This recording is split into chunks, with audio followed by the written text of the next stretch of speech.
Hello, and welcome back to another episode of Indistinct Chatter. I'm Eliza, and as promised, today I will be discussing an American icon. No, not a president, not a celeb, not even a person. We are here today to talk about a shirtless bear in a ranger hat who's been keeping you accountable for your campfire habits since 1944. Smokey Bear. Eek! Wah, wah, wah, wah! And this isn't just a story about a cartoon mascot.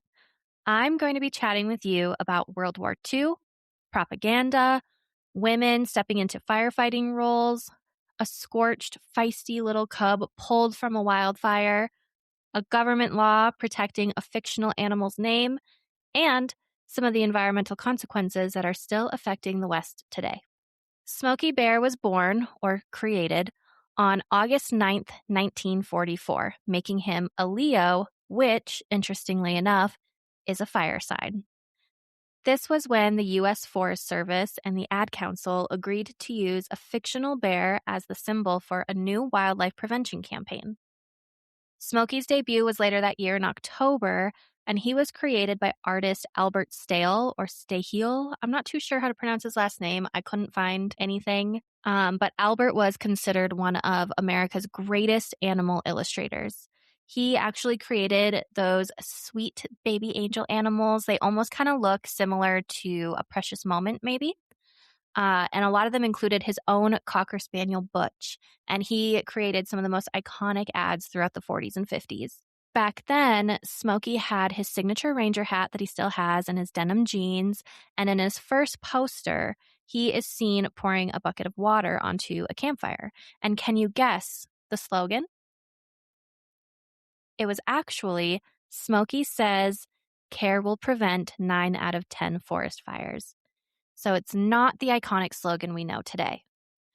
Now, at the time, Smokey wasn't created because people were worried about the forests. Do you remember what else was going on in 1944?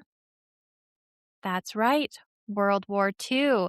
And at that time, timber was critical to the war effort. Wood was used for shipping crates, barracks, railroad ties, bridges, and even parts of aircraft. And at the same time, thousands of experienced firefighters were called overseas fighting in Europe and the Pacific.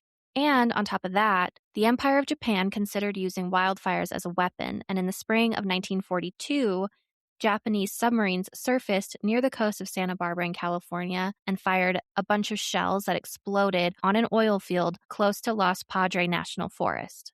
Later, the Japanese military launched like 9,000-ish fire balloons in the jet stream to target our forests. Thankfully, they were not successful. Only an estimated 11% of their balloons even reached the U.S., and only one balloon bomb is known to have caused fatalities in Oregon. Still, it freaked people out. Naturally, the government was in a predicament. If wildfires broke out and burned huge sections of the forest, that would mess shit up for war-related production. So they decided we needed a public awareness campaign. They needed us to feel personally responsible for preventing accidental fires. But do you want to know something? Smokey was not the first animal they used. In 1942, the U.S. Forest Service established the Cooperative Forest Fire Prevention Program, and guess whose movie premiered in August of that year? Bambi. So cute.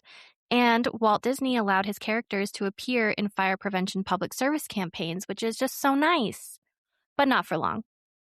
Bambi belonged to Walt Disney Productions, and he was just a loner, so they couldn't build a long-term federal campaign around him because Disney didn't want to share. So they needed someone new, someone iconic, someone American. And so they chose an American black bear. And why a bear? Well, bears are strong. They're native to American forests. They symbolize wilderness without feeling threatening. I mean, look at them. They're so cute. They're just big, giant, fluffy dogs. A wolf, however, also a dog, but a wolf might have felt too predatory, you know? Red Riding Hood, anyone? A deer, like Bambi, was too fragile. But a bear could be stern without being a villain. And so Smokey Bear was born.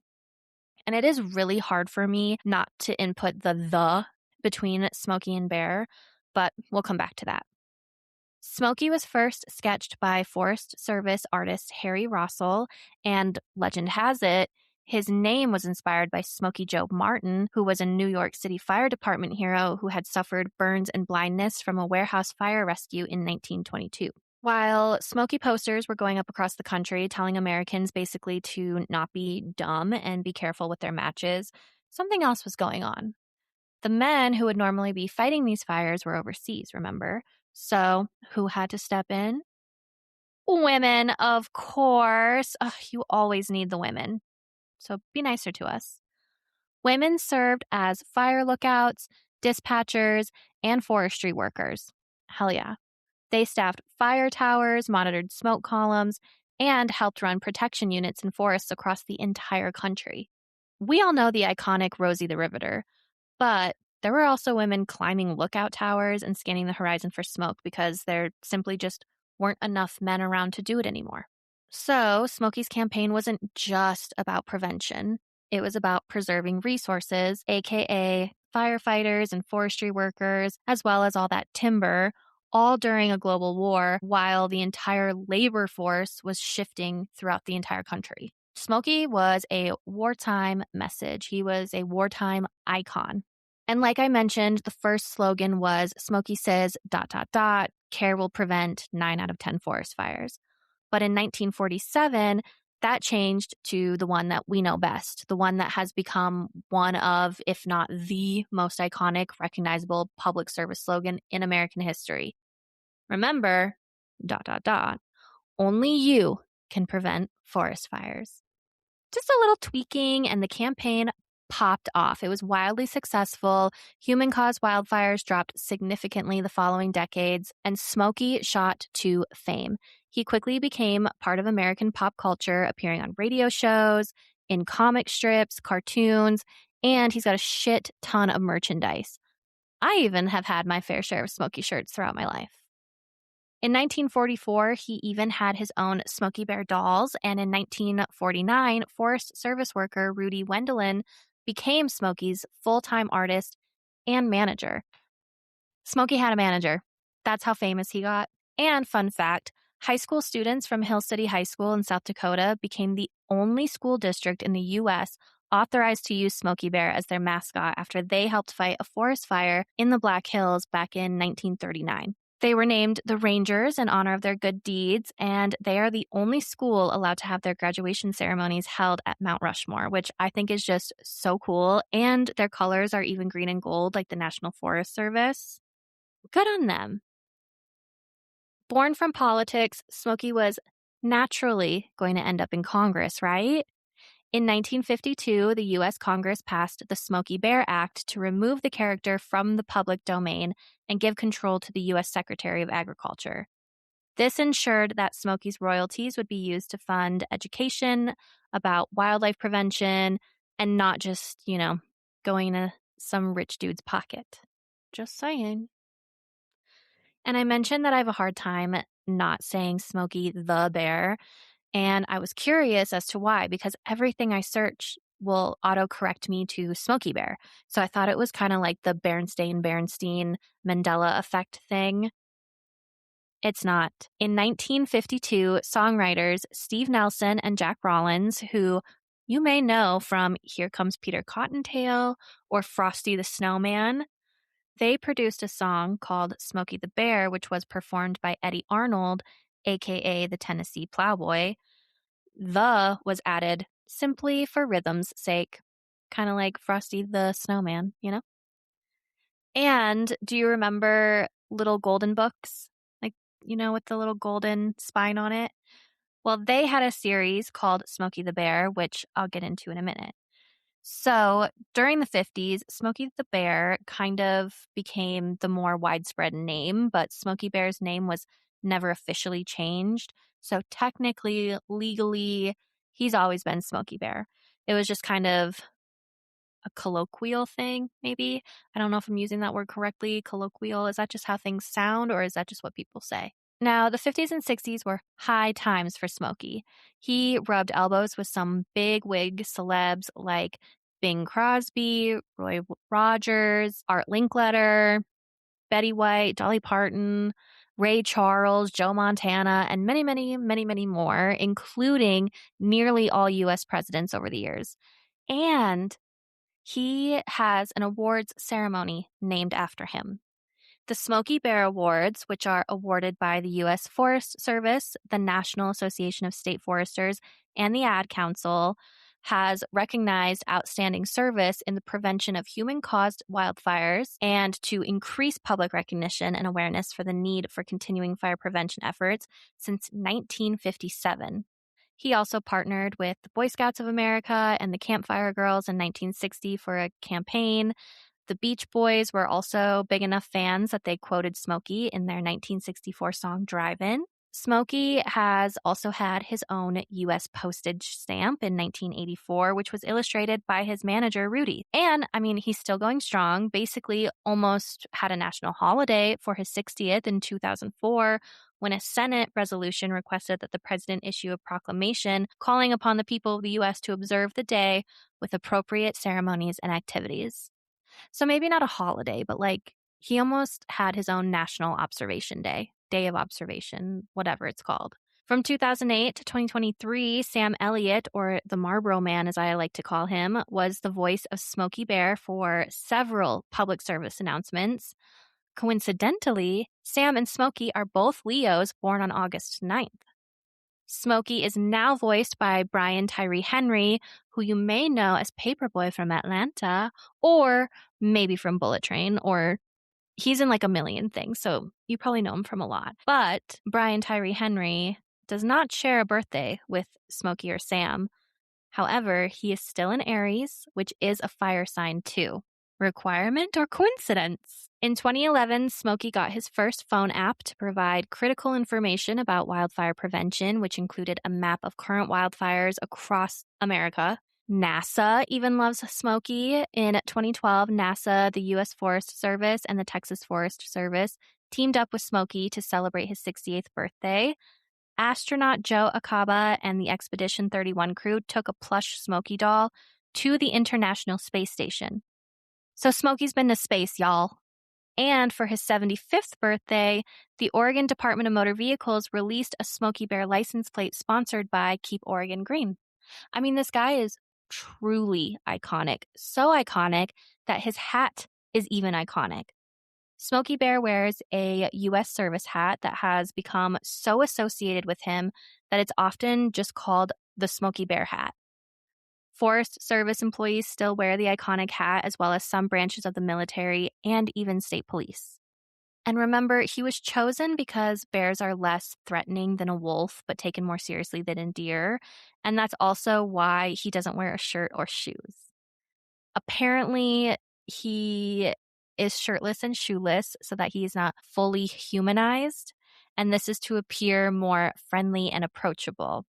So take that with what you will about human men. People would rather approach a bear than a man. I'm just saying. Anyway, now I'm going to take it back a little bit. I mentioned the Little Golden Books series, Smokey the Bear, remember? The book depicted Smokey as an orphaned cub rescued in the aftermath of a forest fire. This book was the first book about Smokey, and it was followed by more books and sequels and dolls and toys and all that good stuff. And although Smokey Bear wasn't a real bear, Smokey the Bear was a real bear. A real cub rescued from a fire. In 1950, a massive wildfire burned through the Capitan Mountains of New Mexico, and this fire later became known as the Capitan Gap Fire. And various firefighters reported that a lone cub was wandering near the fire line. At the time, it was illegal to interact with wildlife. It still is, by the way, keep your distance. So crew members at the time were just kind of hoping that the mother bear would return for him. Wildlife is very smart. And when they sense danger, they usually know how to get out of there. So that's kind of what they were doing. It's kind of like the Nat Geo rule of don't interfere, let the wildlife be wild. Anyway, this fire was crazy, and a crew of firefighters were caught in the path of the firestorm. They were directed basically to lie face down where there was a recent rock slide, and they had to lay there for over an hour face down as the fire burned past them and over them, like singeing their clothes, their hair, their skin. Luckily, they all survived, but that little lone bear didn't get quite as lucky as the crew. He did escape with his life, luckily, but he was found clinging to a completely charred tree, and he was badly burned on his paws and his hind legs. Various crews tried to save him. However, he was feisty, rightfully so. He was obviously in a lot of pain. He didn't have his mom, and he had never likely seen people before. So I'm sure it was a lot for him. Some people say he did scratch and he even bit someone, but eventually he started following a crew but couldn't keep up. And then finally he was rescued. And he was originally given the name Hotfoot Teddy, which is just such a cute name, but it's also so sad to think about this little baby all burned up and scared and alone. And oh, it's so cute, but the name is so cute, but it's so sad. Eventually, he was officially renamed Smokey. And they brought Smokey to a vet and they got him all bandaged up. And then he was taken home by New Mexico Department of Game and Fish Ranger and pilot Ray Bell. He, his wife Ruth, and their daughter Judy helped nurse Smokey back to health. And once Smokey got bigger, he was moved to the National Zoo in Washington, D.C. He was raised by people, essentially, so he wasn't necessarily fit to go and live in the wild. But while he lived at the zoo, he was a bona fide celebrity. Smokey received so many letters and gifts, especially honey, that the U.S. Postal Service gave him his own zip code. Iconic. And the zip code, if you're curious, is 20252, and it is still open and in use, and you can still send letters to Smokey Bear in Washington, D.C. You'll receive educational materials back about wildlife prevention and wildfires and all that stuff. You literally just address the letter to Smokey Bear, Washington, D.C., 20252. Smokey was later joined by Goldie in 1962 that they kind of nicknamed his wife. And then together they adopted another orphaned cub that was named Little Smokey. So he got to have a family. It's just so sweet. Smokey passed away at the ripe age of 25, and his remains were returned to his home and buried at the Smokey Bear Historical Park in Capitan, New Mexico, where he continues to be a wildlife prevention legend. So that's pretty freaking incredible when you think about it. A government ad campaign that has remained so iconic that its mascot had manifested into a real living symbol and has become a federally protected icon.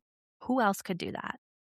However, Smokey's campaign has been so effective that some people think that maybe it's been too effective. For decades, the U.S. policy became total fire suppression. Put every fire out, no exceptions. But fire is a natural ecological process. Many ecosystems, especially here in the West, evolved to burn periodically. Fire clears underbrush and returns natural nutrients to the soil. It also prevents massive fuel buildup, and this allows for new growth and slow growth vegetation to grow like trees. Also, trees like Douglas fir, they need fire for their cones to open and for seeds to sprout, and their seeds better germinate and grow in open burn sites. So, small fires and periodic fires are natural and beneficial, but when a bunch of buildup accumulates from not burning and then it finally burns, it creates a crown fire, which destroys all vegetation and affects surface soil chemistry, and is just generally not good, you know? So by suppressing all fires for decades, forests got super dense and fuel accumulated. Some fire historians even argue that all the buildup from not allowing natural burns to happen is what has contributed to the catastrophic megafires we see today. And I don't know about you, but I am not blaming Smokey, okay? He was telling us to prevent careless fires. He didn't say all fire was bad. That's the government. And that is why his slogan changed again in 2001 to only you can prevent wildfires. Because not all wildfires happen in forests. Grasslands burn, brushlands burn, and wildfire science has evolved. SmokeyBear.com even has a section now on the benefits of fire, especially prescribed or controlled fires. Fire managers can reintroduce fire into fire-dependent ecosystems with prescribed fire, according to the site. Under specific controlled conditions, the beneficial effects of natural fire can be recreated, field buildup can be reduced, and we can prevent catastrophic losses of uncontrolled, unwanted wildfire. That's according to SmokeyBear.com. And aside from this Smokey Bear effect, Smokey's reputation is pretty clean. I mean, obviously, there are conspiracies about government control, aka pyropolitics.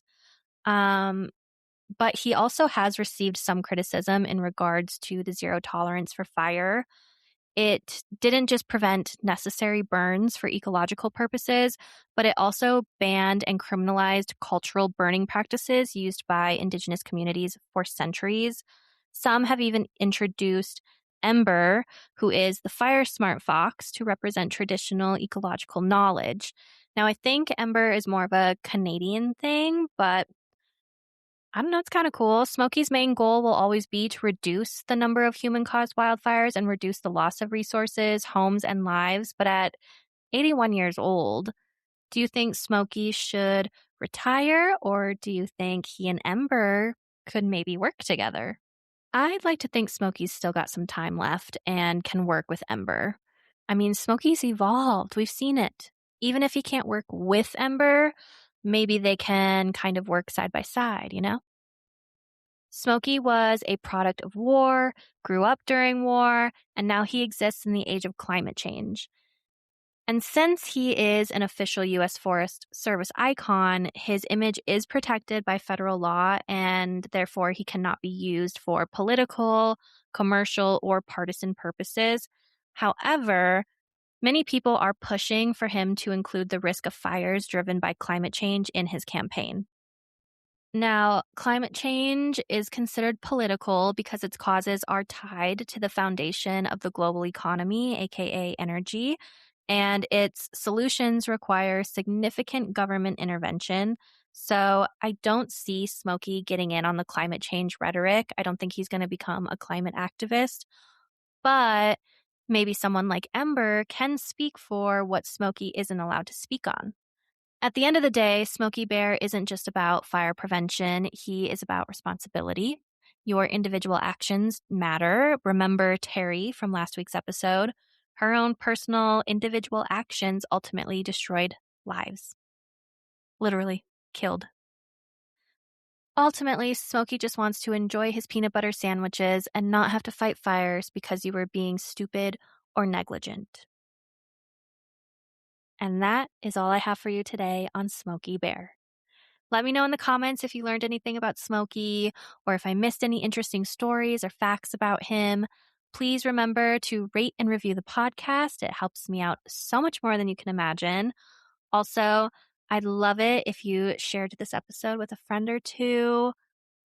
Additionally, if you have written to Smokey, let me know. Let me know what you got back. Or if you've never written to him, send him a letter. See what happens. We will chat next week. And remember, only you can prevent wildfires. Love ya. Love you. Bye.